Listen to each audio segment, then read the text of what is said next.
ఆయన ఇచ్చిన హామీలు, ఎన్నికల ముందు ఇచ్చిన హామీలు ఏమీ నెరవేరలేదు కాబట్టి అర్జెంటుగా జైల్లో పడేసి తన్నాలి. మరి 16 నెలలు జైల్లో ఉండి ట్రయల్కి అటెండ్ అవ్వకుండా కేసు ఎంతకాలం లాగబట్టే కదా మీకు నోరు వస్తుందని చెప్పి ప్రజలు అనుకుంటే సమాధానం ఏమైనా ఉందా అండి? చెప్పండి, ఏదో చెప్పాలి కదా మాకు కూడా. మద్యపాన నిషేధం చేస్తా అని చెప్పి లిక్కర్ కుంభకోణాలు జరిగినాయి అని చెప్పి పెద్ద పెద్ద బ్యానర్లు వేస్తుంటే అంతిమ లబ్ధివాడు ఎవడని అందరూ ఎదురు చూసి చెప్పులు మాలేయడానికి రెడీగా ఉంటే మీరు కూర్చుని లిక్కర్ కేసు సాల్వ్ చేసేస్తారేంటండి అంత ఈజీగా? మీకు తెలియాలి లేదా అంతిమ లబ్ధివాడు ఎవడో? వద్దా?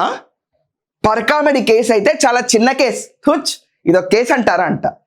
పావల అనా పైసా హుండీలో డబ్బు కానీ అక్కడ దైవానికి ఇచ్చిన డబ్బులు ఎవరైతే ఉన్న డబ్బులు కొట్టేస్తే గజ దొంగల కింద చూస్తారు తెలుసా? అది ఏంటి $9 = 72,000?